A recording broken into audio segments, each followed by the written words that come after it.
बिस्मिल्लाहिर्रहमानिर्रहीम और अस्सलाम वालेकुम। 21 अगस्त और पाकिस्तान में जुमेरात की शाम। आज की अहम तरीन खबरों में सबसे पहले अलीमा खानम साहबा के घर पर हमला। जी हां, अब से कुछ ही देर पहले, कोई घंटा पहले, अलीमा खानम साहबा का जो लाहौर में घर है उस पर नामालूम अफराद ने हमला किया है, हल्ला बोला है।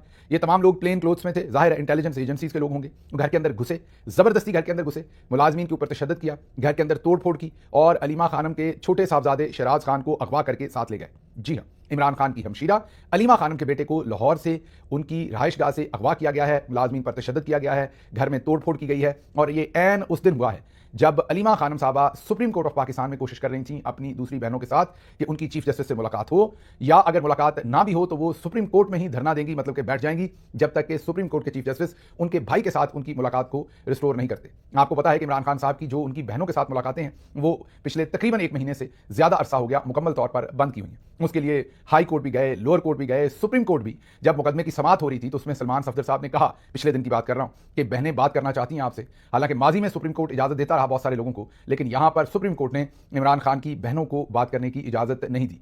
आज इमरान खान साहब को जमानत मिली, वो सारा अहवाल तो आपको बाद में बताते हैं। लेकिन उस जमानत के मुकदमे के बाद बहनों ने यह कहा कि क्योंकि हमसे मुलाकात नहीं करवाई जाती तो हम अब सुप्रीम कोर्ट में ही बैठेंगे जब तक हमारी मुलाकात नहीं करवाई जाती। और ऐन उसी दिन शाम को लाहौर में उनके घर पर हमला होता है और मेरे ख्याल में उनको यह पैगाम दिया है पाकिस्तान की इंटेलिजेंस एजेंसीज ने, इधर ISI होगी, MI होगी, कि अगर आप आवाज़ उठाएंगे तो हम आपके बेटे को उठा लेंगे। तो ये मुल्क के अंदर इस वक्त कानून है। और ये अलीमा खानम साहबा जो है ये बहन है इमरान खान की। इमरान खान इस मुल्क के सबसे बड़े सियासी लीडर हैं। इमरान खान साबिक वज़ीर आज़म हैं। आप जरा गौर कीजिए, हमारे जो चौधरी निज़ामुद्दीन है उनकी दीदा दिलेरी कह लीजिए, या उनकी लातल्लकी कह लीजिए जो आवाम के कंसर्न है उनसे, या आइन और कानून से, कि वो किसी चीज को भी आप मद्देनजर नहीं रखते। अब तो उन्हें इस चीज की भी परवाह नहीं रह गई कि लोग उनके बारे में क्या सोचते हैं, लोग उनके कंडक्ट के बारे में क्या सोचते हैं। वो बस हैं कि सब कुछ करे जा रहे हैं। अब हमने बात करनी है इमरान खान साहब की आज जो जमानतें हुई हैं। अच्छी खबर है, सुप्रीम कोर्ट ने इमरान खान साहब को जमानत दी है, उस पर डिटेल से बात करेंगे। लेकिन पहले यही जो, क्योंकि आज MI और ISI ने जो कुछ अलीमा खानम साहबा के घर पर दावा बोलकर किया है, उनके बेटे को अगवा किया है, इन अ वे उनको एक पैगाम दिया है कि अगर आप आवाज उठाएंगी, बोलेंगी, तो फिर आपके अहले खाना मतलब आपके बच्चे महफूज नहीं रहेंगे। अब जरा आप में से जो लोग पेरेंट्स हैं वो जरा खुद एक दफा सोचिए, अगर आपके बच्चों को ऐसे अगवा किया जाए तो एक माँ के ऊपर या एक बाप के ऊपर क्या गुजरेगी।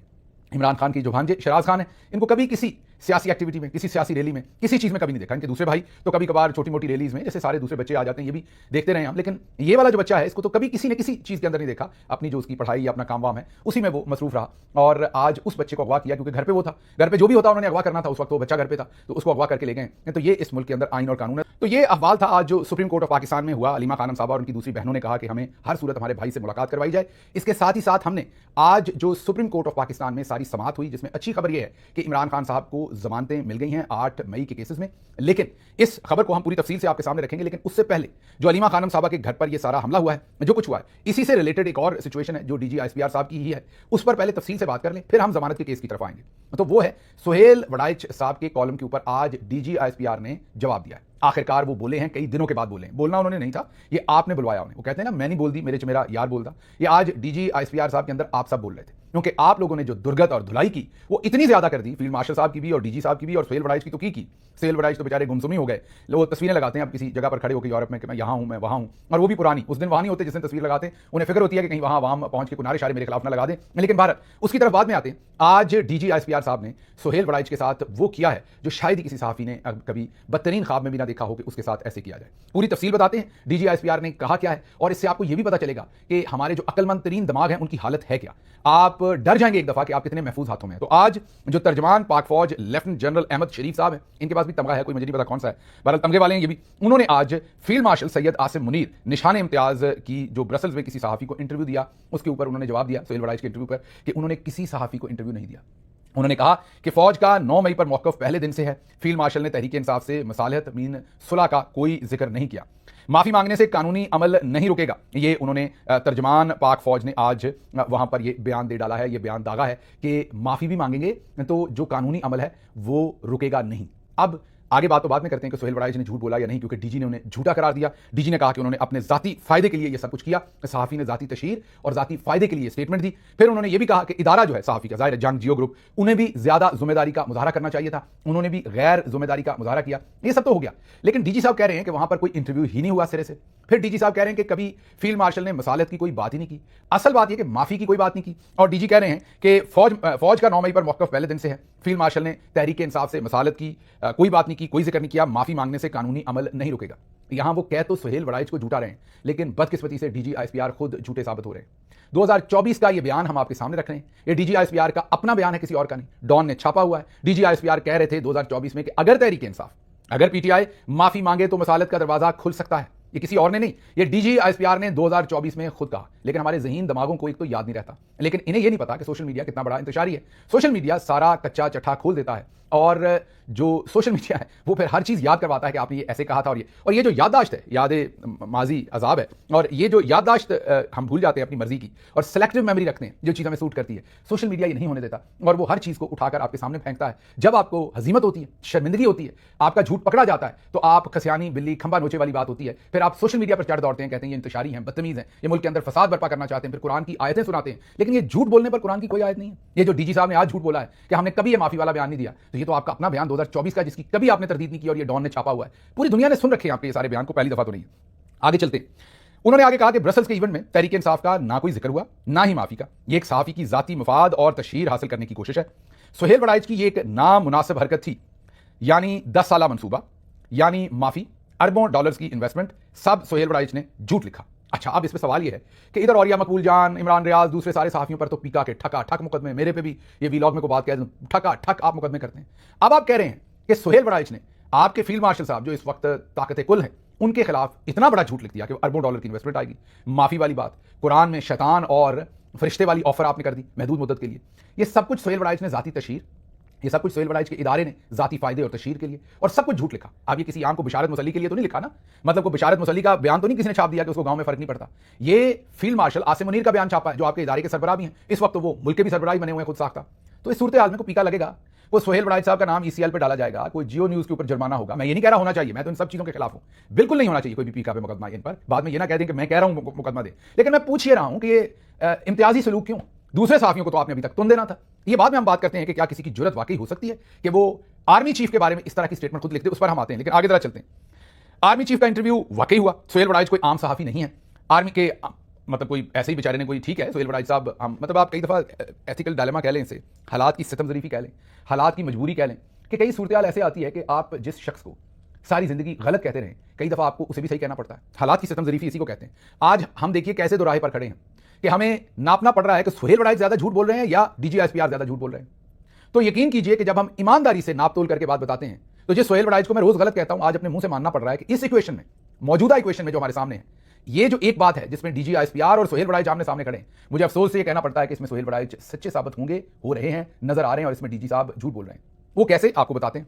वो ऐसे कि गुज़श्ता रात ही महर बुखारी साहबा के शो में वज़ीर-ए-आज़म के मशीर राना सनाउल्लाह ने सुहेल वड़ाइच के बयान को दुरुस्त करार दे दिया। इंटरव्यू में उन्होंने दुरुस्त करार दिया। उन्होंने कहा कि आज मतलब कि उन्होंने ये कहा कि जो सुहेल वड़ाइच एक जिम्मेदार साफी हैं, जो उन्होंने लिखा वो दुरुस्त लिखा, ये राना सनाउल्लाह लिखा, और आज DGISPR उसी सुहेल वड़ाइच को झूठा कह रहे हैं। मतलब नून लीग के एक मोतबर और मुअज़्ज़ज़ तरीन शख्सियत जो है वो उसे सच कह रही है, DGISPR उसे झूठ कह रही है। यही आपने आगे नहीं अभी बढ़ना, आपको एक बयान सुनवाते हैं, उसको जरा पहले सुनिए। ये वो होस्ट है, मेजबान है, जो ब्रसल्स में, जिन्होंने पटवारी हैं कोई वहां पर, उन्होंने इनको होस्ट किया था फील्ड मार्शल को। उन बेचारों को भी उतारा गया था मैदान में कि किसी तरीके से आप सफाई दें। पहले फैसल वाडा साहब को उतारा गया था, याद होगा आपको। फैसल वाडा साहब टेलीविजन पर आए, उन्होंने पूरे 2 दिन लगाए ये बताने में कि ये जो सुहेल वड़ाइच साहब ने लिखा है ये गलत लिखा है, झूठ लिखा है, ये दुरुस्त नहीं है, इस पर ना माना जाए। उन्होंने कोई जो है वो माफी की बात नहीं की, उन्होंने फलां बात नहीं की, उन्होंने फलां बात नहीं की। तो ये सब कुछ फैसल वाडा साहब के मुंह से कहलवाया गया। हम रोज आपको बताते हैं कि फैसल वाडा जो है वो इनफॉर्मल DGISPR है, ये मैं आपको बताता रहता हूं। तो पहले इनफॉर्मल DGISPR को उतारा गया मैदान में, बात नहीं बनी। उसके बाद जो होस्ट थे वहां पर, जिन्होंने, जो पटवारी साहब थे जिन्होंने होस्ट किया था, उनको उतारा मैदान में, बात ना बनी। फिर मजबूरन DGISPR को आना पड़ा। वो क्यों आना पड़ा वो भी आपको बताता हूं, लेकिन पहले अब जरा होस्ट की बात सुन लें। हम चंद लोग बैठे थे, मेरी फैमिली के बंदे थे, और प्लस सुहेल वड़ाइच भाई और मौसम भाई ये साथ थे। तो वहां बैठ के बहुत सारी बातें हुई, और जिनका जिक्र सुहेल वड़ाइच साहब ने किया, ये सारे सवालों जवाब वहां बैठ के हुए। आपने सुन ली। ये अफसार आलम के साथ बात करते हुए उन्होंने आज ही, मेरा ख्याल आज या कल, ये बयान उन्होंने दागा है। उन्होंने भी कहा कि सुहेल वड़ाइच दुरुस्त कह रहे हैं। उन्होंने कहा ये तमाम बातें वहां सवाल जवाब में हुई हैं, जितना भी कंटेंट है सुहेल वड़ाइच का वो उन्होंने अग्री कर दिया। उन्होंने कहा कि ये तमाम बातें वहां पर सवाल जवाब के अंदर हुई हैं, और ये भी बताया कि फ्रंट टेबल पर सुहेल वड़ाइच आर्मी चीफ के साथ ही बैठे थे। अब आप, और ये भी वहां पर सबको पता है कि ये इवेंट जो है ये घंटों चलता रहा। कोई 800 बंदा था जिसे फील्ड मार्शल वहां मिलते रहे फर्दन फर्दन। तो सुहेल वड़ाइच ने घंटों वक्त गुजारा आर्मी चीफ के साथ। दूसरी तरफ DGISPR कह रहे हैं कि ना कोई इंटरव्यू दिया, ना कोई इतनी लंबी मुलाकात हुई, ना कोई ऐसा कंटेंट डिस्कस हुआ। अब होस्ट जो उस इवेंट पर था उसका मैंने आपको वीडियो बयान सुनवा दिया, जो कहता है कि बिल्कुल ये सारी चीजें वहां डिस्कस हुई, और एक ही टेबल पर सुहेल वड़ाइच और आर्मी चीफ बैठे, तो मुलाकात भी हुई, मुलाकात का ड्यूरेशन वैसे ही सबको पता है कि घंटों तवील था और कंटेंट भी उन्होंने सर्टिफाई कर दिया, लेकिन फिर उस बेचारे के साथ क्या किया गया? उस बेचारे को फिर मुझे ये पता चला है, ये ज़ाहिर ज़राए बता रहे हैं, वो बता सकते हैं ये बात सच है कि नहीं, लेकिन मुझे ये पता चला कि फ़ोन करके उसे गंदी गालियां दी गई हैं। जी हाँ, उनकी बेइज्जती की गई है। वो जो होस्ट थे बेचारे, उनको गंदी गालियां दी गई हैं। उन्हें कहा गया कि आपने अब सारा, जब DGSPR इसको डिनाई कर रहे हैं, फैसल बॉडा इसे डिनाई कर रहे हैं, तो आपने अब सारा आलम के शो पे जाके क्यों कहा कि ये सारा कंटेंट दुरुस्त था? तो हमारे ज़राए ये क्लेम कर रहे हैं, जो गलत भी हो सकता है। वो कोई, मैंने कहा कि पटवारी, मैं उन्हें कह रहा हूँ, लेकिन पटवारी कोई ऐसा कोई डिसरिस्पेक्टफुल वे से नहीं मैं कह रहा। तो जाहिर है वो एक ओवरसीज पाकिस्तानी है, उस लिहाज से हम उनका एहतराम भी करते हैं। लेकिन जो हमारे ज़राए हैं वो कह रहे हैं कि उनको गंदी गालियां देकर ये कहा गया कि आपकी जरूरत कैसे हुई कि जब 2 जगहों से इसकी तरदीद आ रही है तो आप इसको सर्टिफाई कर रहे हैं। अब पता नहीं उन्होंने सोहेल बड़ाइच के कहने पे ये किया या खुद से उनके ज़मीर ने कहा, अगर ज़मीर उनका जिंदा है तो मुझे नहीं पता है कि नहीं, लेकिन उन्होंने ये बयान दिया तो फिर उन बेचारों से जबरदस्ती ये वाला बयान लिया गया। ये सुनिए। सोहेल वड़ैच साहब का कॉलम जो सामने आया, जिसको लेकर बहुत सारी डिसइंफॉर्मेशन फैलाई जा रही है। इस कॉलम में ये कहा गया है कि मेरी 2 घंटे की और जो खाने की बात हुई कि अंदर खाने के मेज पे हमारी डिस्कस हुई, वहां पे कम से कम भी 20 लोग वहां पे मौजूद थे। किसी किस्म की कोई इंटरव्यू वहां पे नहीं हुआ, किसी किस्म का कोई वहां पे ऐसा मुकालमा नहीं हुआ जिसको बेस बना के यह साबित किया जाए कि वहां पे मेरी लंबी गुफ्तगू हुई है या उसको बेस बना के सामने लाया जाए। यह भी सरासर गलत और मैं समझता हूं गलत बयानी है। ये अब लेटेस्ट बयान है जो कहते हैं कुछ हुआ ही नहीं, कोई ऐसी बात नहीं हुई, कोई ऐसी सिटिंग नहीं हुई, कहीं पर सोहेल बड़ाइच की मुलाकात नहीं हुई। हमने आपको अपने जराए से ये बताया था कि 2 घंटे से ज्यादा, ये याद होगा आपको, सबसे पहले हमने आपके सामने ये खिदमत में रखा था कि 2 घंटे, और ये भी आपको बताया था कि वो कमरा फील्ड मार्शल का नहीं था जहां मुलाकात हुई थी, वो किसी और कमरे में 2 घंटे से ज्यादा इनकी सोहेल बड़ाइच साहब से मुलाकात हुई थी। अब ये सब मुकर जाएंगे इससे, लेकिन आप बेचारे होस्ट का देखें कि उसका क्या हशर किया है कि उससे होस्ट भी करवाया है, उसको गालियां भी दी हैं और उससे बयान जो चेंज करवाया है। दोनों बयान मैंने आपके सामने रख दिए। अब जरा ध्यान में रखिए, कई दिन ये चलता रहा। सोहेल बड़ाइच साहब, जैसे मैंने कहा कि आम सहाफ़ी तो है नहीं बेचारा, कि ऐसे ही चलता फिरता सहाफ़ी है। बहरहाल जैसे भी है, सहाफ़त तो उनकी जैसी है, वो मैं आपके सामने कई दिनों से रख रहा हूँ कि हालात माड़ी थे। असल में तो वो रकासा वगैरह उनके इंटरव्यू करना उनका जॉनरा था, लेकिन वो पाकिस्तान की किस्मत ही ऐसी है, हमें सब कुछ ही डबल सिम वाला मिलता है। तो हमें सहाफ़ी भी ऐसे ही मिले हुए हैं कि जो एक तरफ रकासाओं का इंटरव्यू करते हैं, दूसरी तरफ स्टेट क्राफ्ट भी करना। मैं कोई रकासाओं के इंटरव्यू को कोई तस्लील करने की कोशिश नहीं कर रहा, वो भी आम सिटीजन है पाकिस्तान की। लेकिन अब स्पोर्ट्स की जर्नलिज्म करने वाला बंदा जो है, वो जाके फॉरेन अफेयर के ऊपर बातचीत नहीं करेगा, या वो जाकर वर्ल्ड बैंक की, IMF की जो पॉलिसीज हैं उस पर बात नहीं करेगा। हमारी किस्मत कितनी खराब है कि हमें सब कुछ डुअल सिम मिल रहा है। एक तरफ वो रकासाओं के टैटू ढूंढ रहे हैं कि ये टैटू कैसा है, फिर वो पूछ रहे हैं महक मलिक से कि मर्दों में आपको क्या पसंद है, किस चीज़ में कशिश है आपको, आपके जज्बात मर्द की किस चीज़ को देख के जो है वो उभरते हैं। वो बेचारा ट्रांसजेंडर महर जो मलिक है, महक मलिक, वो भी बेचारा या बेचारी, वो भी शर्मिंदा हो रहा है कि मैं अब इसका क्या जवाब दूं। तो एक तरफ वो लेवल है सोहेल बड़ाइच साहब का, दूसरी तरफ वो फील्ड मार्शल के कॉलम लिख रहे हैं। आप फील्ड मार्शल साहब का शौक भी देखें, मतलब जो उन्होंने इनको चूज किया। और सोहेल बड़ाइच साहब और पाकिस्तान की सहाफत पर तो हम क्या ही लिखेंगे, एक तरफ हम टैटूज के अंदर घुसे हुए हैं, दूसरी तरफ हम टटूज के अंदर घुसे हुए हैं। मतलब दोनों हमारी जो इक्वेशंस हैं कि हमें जो दानश्वर मिले हैं, वो भी जरा आप गौर कीजिए कि हमें वो बाबा जी हैं, बाबा डोका जी जिन्हें कहते हैं, कासमी साहब, वो जिनके ऊपर वो व्याग्रा वाला PTV के अंदर स्कैंडल था, वो आप देख लें, साले जाफर साहब देख लें, सोहेल बड़ाइच साहब देख लें। तो हमारी किस्मत में अंसार अब्बासी देख लें, हमारी किस्मत कैसी कितनी जखेज है कि हमें क्या कुछ दिया गया। तो क्विकली, सोहेल बड़ाइच साहब आम आदमी तो थे नहीं, जाहिर है नामी जर्नलिस्ट हैं, जैसे भी हैं, भले टैटूज के बारे में ही रिसर्च करते हैं, तो उनकी जरूरत हो सकती है कि वो फील्ड मार्शल के बारे में कोई झूठ अपने पास से लिख दें, उनके अदारे की जरूरत हो सकती है। फिर हुआ क्या है?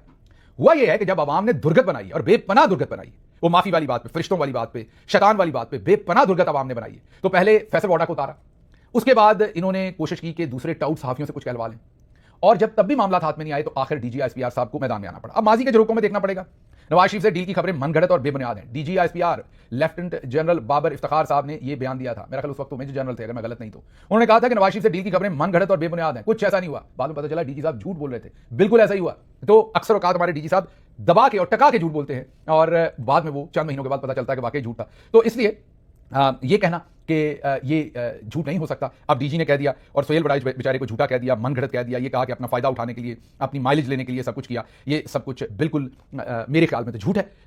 मैं यहाँ पर ये तारीख की सितम ज़रीफ़ी कह सकता हूँ कि मुझे आज ये कहना पड़ रहा है कि जब मैं कंपेयर कर रहा हूँ स्टांस दोनों का, तो हर सूरत हमारे ज़राए भी और जो मंतक है वो भी हमें बता रही है कि सोहेल बड़ाइच इस सारे मामले में सच्चा है, और DG साहब जो है वो अब उनके क्योंकि पर जल रहे हैं, जो कुछ उन्होंने कह दिया है वो सब झूठ का पलंदा कह दिया है, क्योंकि इसी में उनकी इस वक्त उन्हें अपनी बचत नजर आती है, क्योंकि अवामी गुस्सा जो है, अवामी जो रिस्पॉन्स है फील्ड मार्शल की इन बातों के ऊपर वो बहुत सख्त है। जाहिर इदारे के अंदर भी रिस्पॉन्स होगा। अच्छा, अब एक सवाल चलते चलते आपसे पूछना है, अगर जान के मान पाऊं, वो ये कि ये बता दीजिएगा कि डॉलर वाली बात तो झूठ हुई, सोहेल बड़ाइच ने पास से लिख दी कि डॉलरों की बहुत बड़ी इन्वेस्टमेंट आएगी। 10 साल प्लान कोई फील्ड मार्शल के पास है इकोनॉमिक, वो भी चलो सोहेल बड़ाइच ने झूठ लिख दिया। माफी, जिसका आपको सबसे ज्यादा मसला हुआ कि माफी मांगे तो मसलहत या मसालहत जो है वो हो सकती है, मसालहत जाहिर हो सकती है, और ये भी झूठ है, सोहेल बड़ाइच ने पास से लिख दिया। सोहेल बड़ाइच ने एक और जुमला लिखा था कि फील्ड मार्शल कहते हैं मुझे तो शहादत की जो है वो तमन्ना है, मेरे अंदर तो ख्वाहिश है शहादत की। क्या ये भी झूठ लिखा है या शहादत की ख्वाहिश है फील्ड मार्शल की?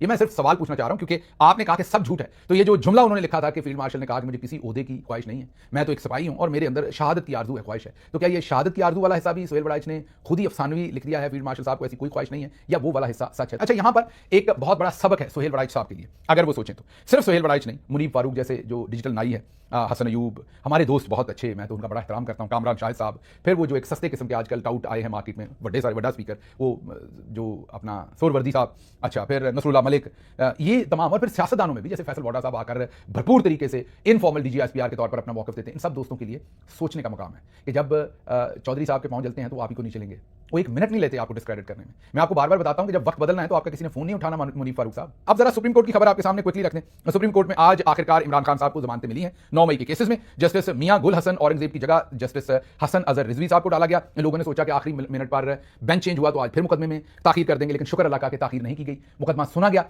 और मुकदमा सुनने के बाद उसका फैसला जारी किया गया, जमानतें दे दी गई। एक अच्छा काम सुप्रीम कोर्ट ने यह किया कि जो जस्टिस रिजवी और दूसरे जज साहब थे जिन्होंने नीचे, मतलब बाजवा साहब थे जिन्होंने नीचे हाई कोर्ट में इस केस के मेरिट्स पर भी बात कर दी थी, उनकी भी सर्जनिश की। प्रोसिक्यूटर से पूछा कि क्या कभी जमानत के केस में केस के मेरिट्स पर बात हो सकती है आदमी, उससे फरीक का केस खराब नहीं होगा?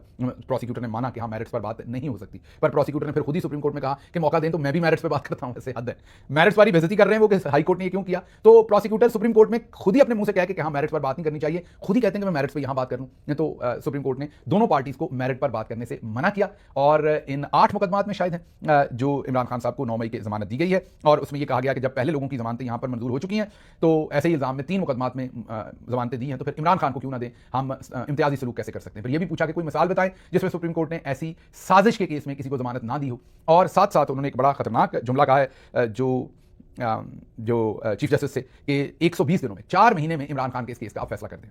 अब मुझे नहीं पता वो डिटेल्ड जजमेंट के अंदर ये जुमला लिखते हैं कि नहीं, लेकिन अगर ये लिखा तो ये इंसाफ का कत्ल होगा, क्योंकि अभी तक तो इस मुकदमे का चालान भी पेश नहीं हुआ। अगर चीफ जस्टिस इस मुकदमे का 4 महीनों में फैसला करने का लिख देंगे तो फिर तो 4 महीने के अंदर जैसे झूठी सजाएं पहले दी गई हैं 9 मई में, इसी तरीके से इमरान खान को भी दे दी जाएगी। मुझे यहां से इजाजत दीजिए। अल्लाह आपका हामी और नासिर हो। पाकिस्तान जिंदाबाद।